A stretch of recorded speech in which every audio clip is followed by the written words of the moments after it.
शिवम, सीधा सा सवाल है, उत्तर प्रदेश में देवबंद में योगी जी जाएं, वहां पर ठोक देंगे वाली बात कह दें कि ओसामा बिन लादेन की तरह आतंकी को ढूंढ ढूंढ कर ठिकाने लगाएंगे। ये सब एक सोची समझी आपकी स्ट्रेटेजी है, पोलराइजेशन कराना है, और पश्चिम यूपी में जरूरी है क्योंकि जाट और मुसलमान एक ना हो जाए।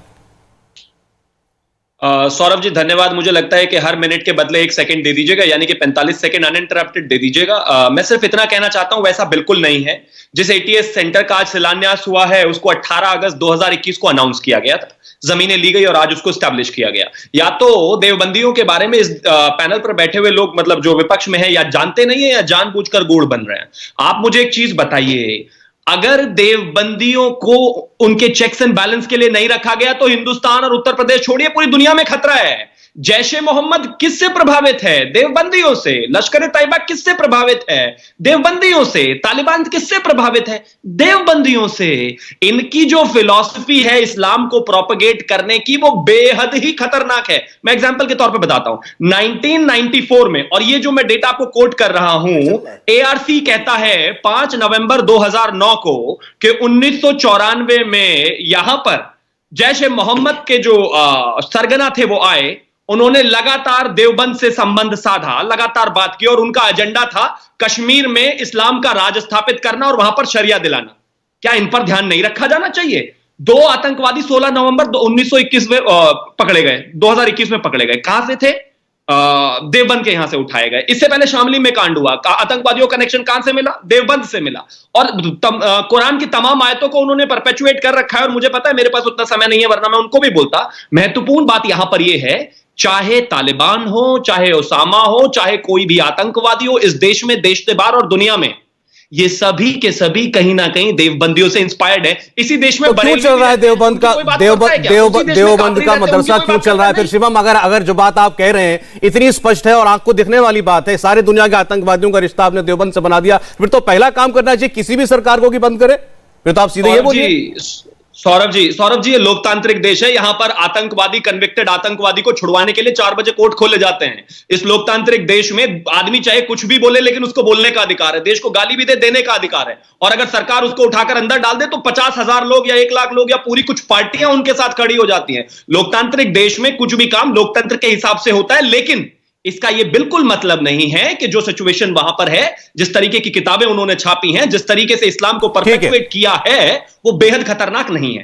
ठीक है, डॉक्टर आशुतोष और असीम जी उनके साथ में आ रहा हूं। डॉक्टर आशुतोष, देखिए सौरभ जी, मैं दोनों लोगों की, भारतीय जनता पार्टी के सांसद जी की और शिवम त्यागी, दोनों का जवाब बारी बारी देता हूं। सबसे पहले इन्होंने पेट्रोल रिजर्व की बात करी। आपने कहा कि पहली बार इतिहास में हुआ स्ट्रेटेजिक जो पेट्रोल रिजर्व है वो भारत ने खाली किया। तो आपको पता है कितना खाली किया है? और आपने कंपेयर कर दिया अमेरिका से। क्या बात कर रहे हैं आप? इस पूरे विश्व में जो सबसे ज्यादा पेट्रोल कंज्यूमर जो देश है उसमें अमेरिका, चाइना, इंडिया और जापान है। और जरा स्टॉक देखिए कितना है। अमेरिका के पास 727 मिलियन बैरल का है, चाइना के पास 650 मिलियन बैरल का है, जापान के पास 175 मिलियन बैरल का है, और हिंदुस्तान के पास 38 मिलियन बैरल का है। 38 मिलियन बैरल में से 5 पॉइंट कर दिया गया। आप जरा परसेंटेज निकाल लीजिए हमारी स्थिति क्या है। और क्यों भूल गए? 2020 में फरवरी 23 मार्च 2020 को कोविड का लॉकडाउन लगा था, पूरा देश बंद हो गया था, और मार्च, अप्रैल और मई के अंदर में भारत सरकार ने पेट्रोल और डीजल पे 3 महीने के अंदर 16 रुपया और 13 रुपया एक्साइज ड्यूटी बढ़ाया था। ये झूठ मत बोलिए, ये देश को पता होना चाहिए।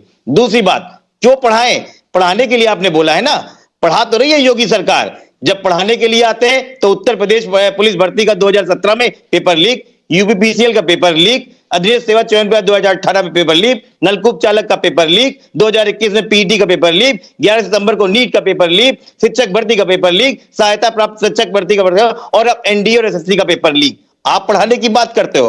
तीसरी बात आता हूं, शिवम त्यागी जी, आपने देवबंद को कितना जाना है? और देवबंद से आपकी परेशानी जायज है। देवबंद जो है दारुल उलूम का जो शिक्षा संस्थान है वो इस्लामिक संस्थान है, विश्व में बड़ा है, लेकिन देवबंद में ही त्रिपुर बाला सुंदर देवी का मंदिर भी है, देवबंद में ही राधा वल्लभ का ऐतिहासिक मंदिर भी है। और देवबंद क्यों आया और क्यों आपकी तकलीफ है? क्योंकि आपको इतिहास नहीं पता है।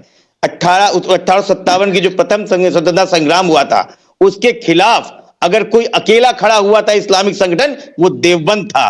आप क्योंकि ब्रिटिश सरकार के साथ में खड़े हुए थे तो आपको तकलीफ वहां से आ रही है कि इन्होंने कैसे दिखा दिया। और आपको याद होना चाहिए हाजी आबिद हुसैन और मौलाना कासिम नौतलवी की वहां से नाम पूरे विश्व में गया, ये है देवबंद में। तो चलिए अच्छा ठीक है, एक मिनट सुधांशु जी इस पर बोलना चाह रहे हैं, देवबंद खतरा है या देश का गर्व है, गौरव है? असीम जी इनके बाद पक्का। पहली बात, मैं आशुतोष जी की बात को विनम्रता से संशोधन कर दूं। आशुतोष जी, आपने कहा 1857 में सबसे बड़ा इस्लामिक संगठन खड़ा था देवबंद। जनाब देवबंद बना ही 1862-63 ये नहीं बोला, ये 1857 के 5 साल बाद बना। 1857 जाके चेक कर लीजिएगा, 1857 में दारुल उलूम देवबंद का अस्तित्व ही नहीं था। और ये भी आपको बता देना चाहता हूं, नहीं क्यों बना, आप गलत कोट कर रहे हो। अरे जाके कोई चेक कर ले नेट पे, कोई जाके नेट पे चेक कर ले दारुल उलूम देवबंद का स्थापना कब हुई थी और कारण सहित बता रहा हूं आशुतोष जी। सौरभ जी इनको पहले रेक्टिफाई। अच्छा एक सेकंड आशुतोष जी आपने क्या कहा था? अरे एक सेकंड, वो कह रहा है मिसकोट कर रहे हैं। एक सेकंड, क्या बोला था आशुतोष जी? रिवाइंड करके आप रिवाइंड करके दिखा दीजिएगा सौरभ। एक सेकंड, क्या मैं क्या बोल रहा हूं? बोलिए। 30 मई 1866 को ब्रिटिश सरकार के खिलाफ जो सबसे बड़ा 1857 की बगावत के लिए जो खड़ा हुआ था वो देवबंद हुआ था। वहीं पे इन मौलाना का नाम आया था कासिम नौरी का। मैं ये बात नहीं कर रहा हूं, आप कोट करके दर्शकों को अच्छा चलिए ठीक है सुधांशु जी।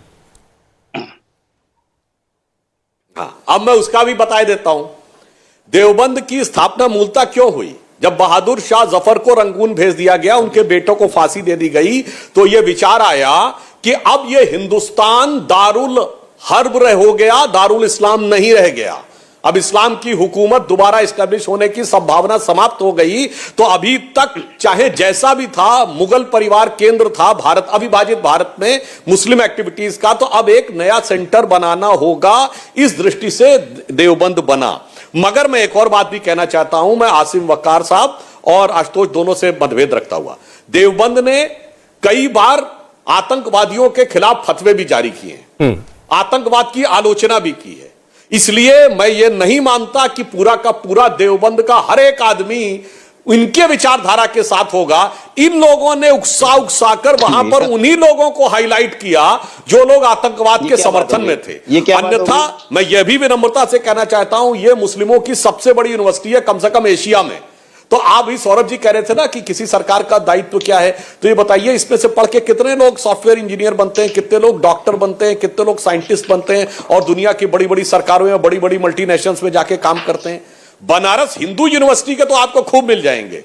क्यों नहीं होता है ऐसा? हम तो चाहते हैं कि वहां लोग पढ़ें, लिखें, आगे बढ़ें। और मुसलमानों के दो सबसे बड़े सेक्ट हैं, देवबंदी और बरेलवी, पूरे भारतीय उपमहाद्वीप में, पाकिस्तान, बांग्लादेश तक और अफगानिस्तान तक ये लोग पाए जाते हैं। इसलिए हम कहना चाहते हैं, अगर ये शिक्षा के उद्देश्य से बने थे, इल्म के मरकज के रूप में बने थे, तो इल्म के मरकज के रूप में ही रहना चाहिए। इसमें क्या समस्या है? और इल्म के मरकज में तो सिक्योरिटी ज्यादा रहनी चाहिए। इंडिया टीवी हर वक्त हर जगह डाउनलोड करने के लिए सर्च करें India TV news Google play store या ऐप स्टोर पर।